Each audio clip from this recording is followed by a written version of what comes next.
नमस्कार मित्रों, मेरे YouTube चैनल एस्ट्रो गाइडेंस में आज आपका पुनः बहुत बहुत स्वागत है। आज बहुत दिनों के बाद मैं एक बहुत ही ज़रूरी विषय लेकर आपके समक्ष उपस्थित हुआ हूँ। आज का विषय संतानहीनता और उसके निराकरण से संबंधित है। जैसा कि आप सभी जानते हैं कि नारी का रंग, रूप, गोरापन और पुरुष का पुरुषत्व ही दाम्पत्य जीवन की सफलता का आधार नहीं है। उनकी सफलता तो इस बात पर निर्भर करती है कि उन्होंने एक दूसरे को जीवन के परम लक्ष्य को प्राप्त करने में कितना सामंजस्य रखा है। हिंदुओं के प्रमाणिक ग्रंथ वेदों में विवाह संस्कार 16 संस्कारों में से एक संस्कार होता है। इसका उद्देश्य केवल भोग भोगना नहीं होता, अपितु सामाजिक उत्तरदायित्व का निर्वहन करते हुए सांस्कृतिक धरोहर को, आनुवंशिक परंपरा को आगे बढ़ाना होता है। धर्म, अर्थ और काम, इन तीनों पुरुषार्थों को साधते हुए मोक्ष की प्राप्ति की तैयारी करना विवाह कहलाता है।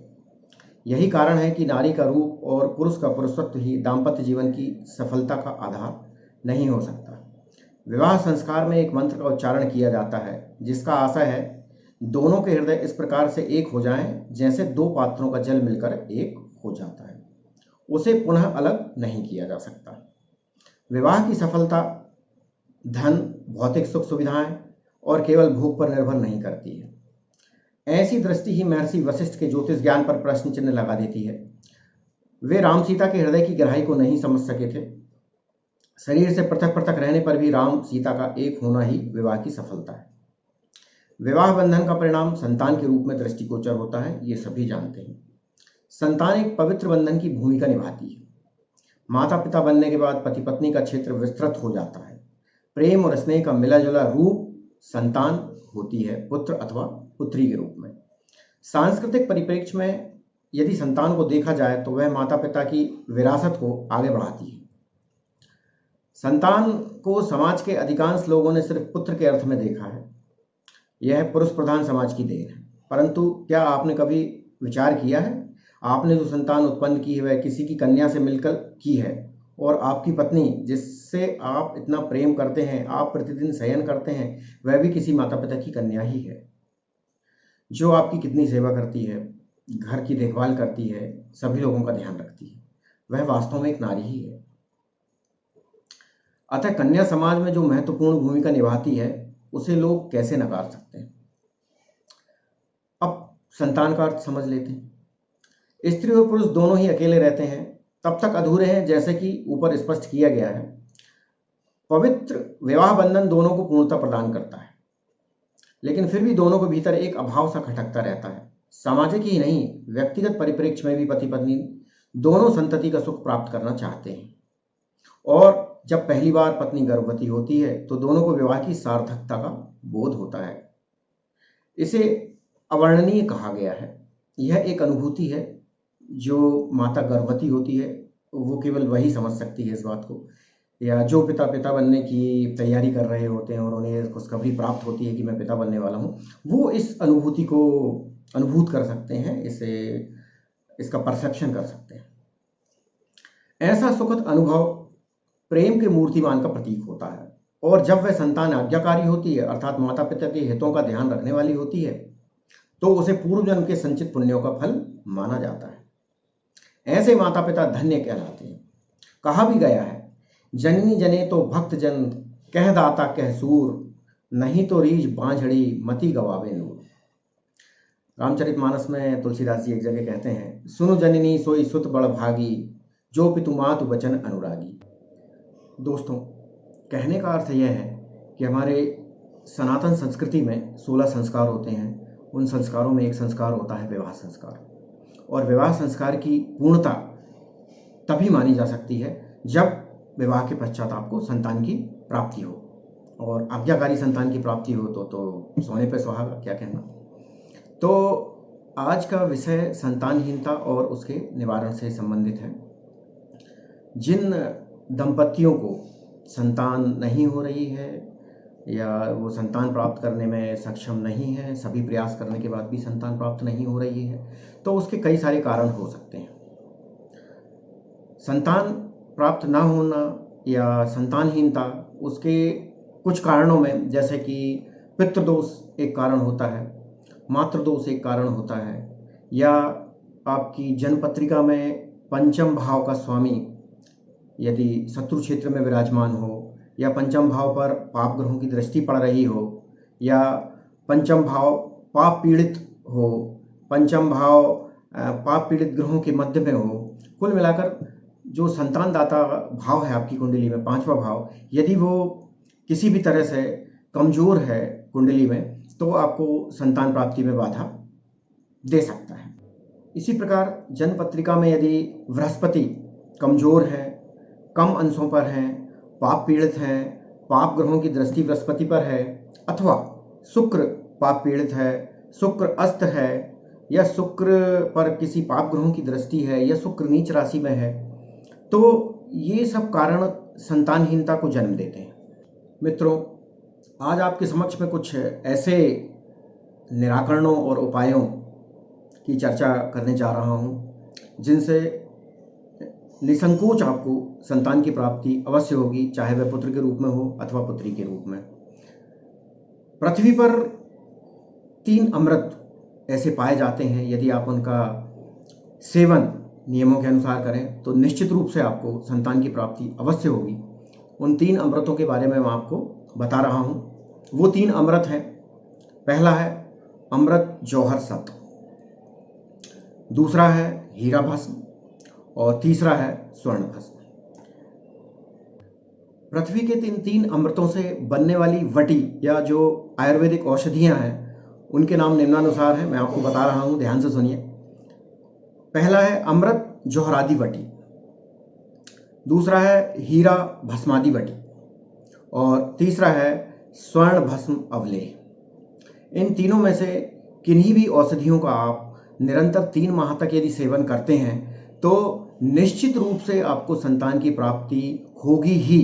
ऐसा वेदों और शास्त्रों में इन औषधियों के बारे में वर्णन है। मित्रों, संतान प्राप्ति के लिए अब मैं आपको विभिन्न प्रकार के विशिष्ट मंत्रों की जानकारी देने जा रहा हूं।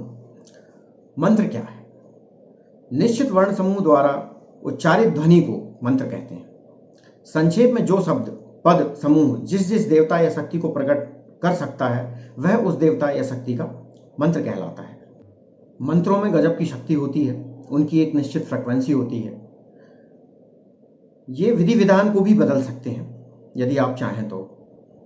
गोस्वामी तुलसीदास ने रामचरितमानस में लिखा है, मंत्र महामणि विषय ब्याल के, मेटत कठिन कुअंक भाल के। अर्थात मंत्र की शक्ति से मस्तिष्क में लिखे हुए कुअंक भी मिट सकते हैं। दोस्तों, पहले मंत्र का प्रयोग मैं आपको बता रहा हूं, जिससे निश्चित ही आपको संतान प्राप्त होगी। भगवान की कृपा से आपको निश्चित रूप से जल्द ही संतान प्राप्त होगी यदि आप इस मंत्र का निश्चित और नियम पूर्वक अनुष्ठान करते हैं। मंत्र इस प्रकार है, ओम क्लीम देवकी सुतम गोविंदम वासुदेव जगतपते, देही में तनियम कृष्ण त्वामहम शरणम गतः क्लीम ओम। ये मंत्र है। इस मंत्र का सबसे पहले आपको ये करना है कि एक ताम्रपत्र पर संतान गोपाल यंत्र को स्थापित करना है, और उस यंत्र के समक्ष 90 दिनों तक पति पत्नी दोनों को मिलकर 1.25 लाख मंत्रों का जप पूरा करना है।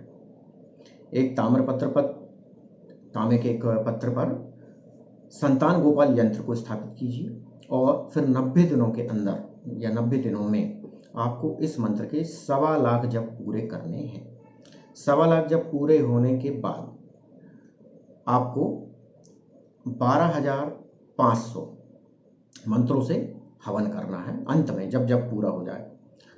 अब आपको एक बात का इसमें ध्यान रखना है कि आपको जप के दौरान पीत वस्त्र धारण करने हैं, पीले वस्त्र पहन के रखने हैं, और पीली वस्तुओं का ही दान करना है, और प्रतिदिन कुछ ना कुछ मात्रा में आपको पीला पदार्थ भोजन के रूप में ग्रहण करना है, जैसे बूंदी के लड्डू, बेसन के लड्डू, कुछ भी पीली वस्तु आपको खानी ही खानी है। सामान्य भोजन आप करिए, सामान्य भोजन करते रहिए, उसके साथ ही आपको पीली वस्तु भी कुछ ना कुछ खानी है। जब आपका अनुष्ठान पूरा हो जाए तो अनुष्ठान पूरा होने के बाद फिर पति पत्नी अपने धर्मों का पालन करें और आहुति के पश्चात जो भस्म आपके पास बची हुई है उस भस्म को अपने रूम में, अपने कक्ष में छिड़काव कर दें और उस भस्म का पानी के साथ सेवन भी करें। निश्चित रूप से आपको संतान की प्राप्ति होगी। मित्रों, एक दूसरा बहुत ही कारगर उपाय आपको बताने जा रहा हूँ।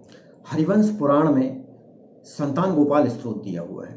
आप हरिवंश पुराण ले लीजिए, उसमें एक संतान गोपाल स्तोत्र दिया हुआ है।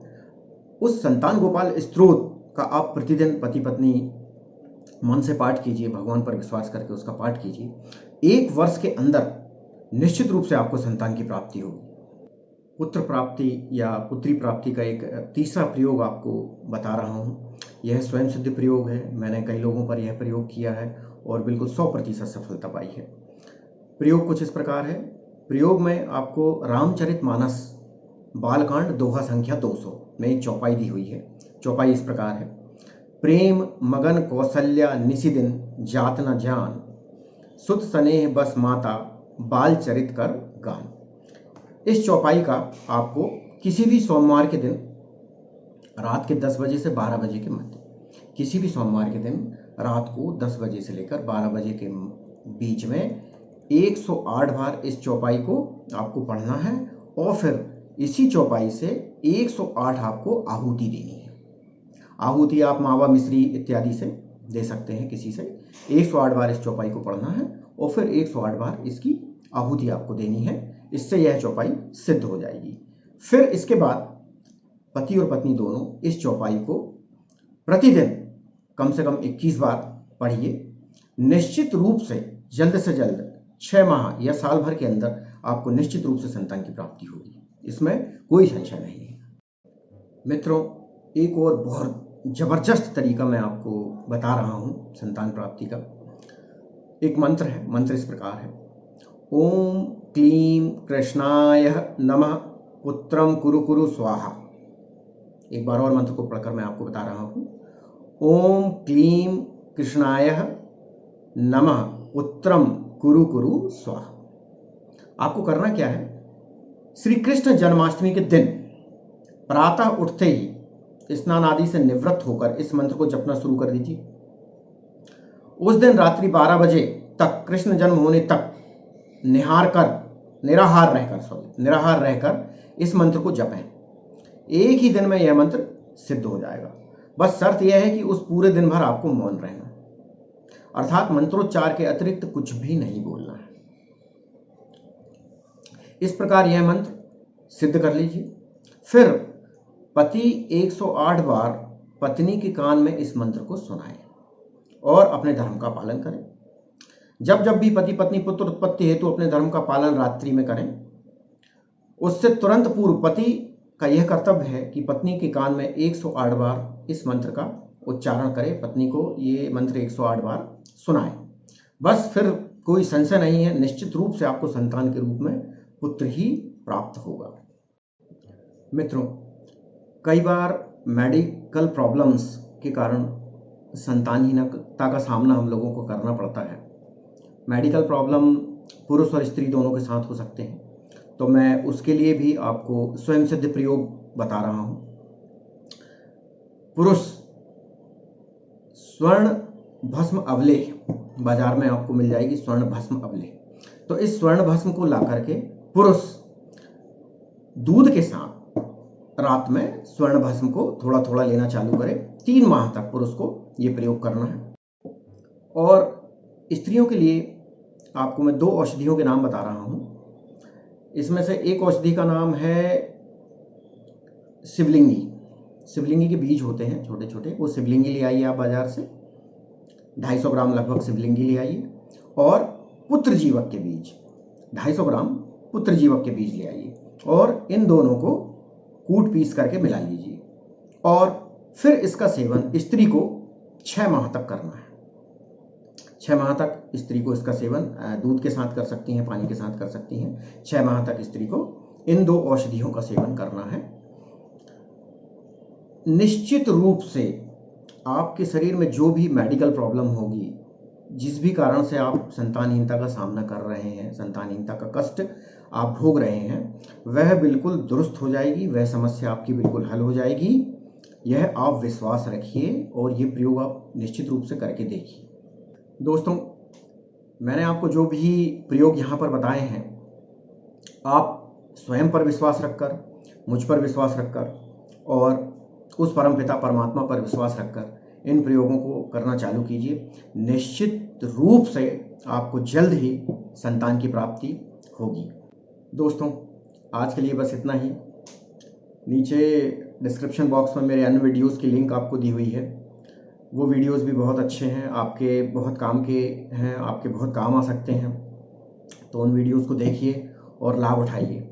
और यदि आपको किसी प्रकार की कोई समस्या आ रही हो, कोई बात समझ में ना आ रही हो, तो आप मुझसे संपर्क कर सकते हैं। मेरा नंबर डिस्क्रिप्शन बॉक्स में दिया हुआ है। जय श्री राम, जय जय श्री राम।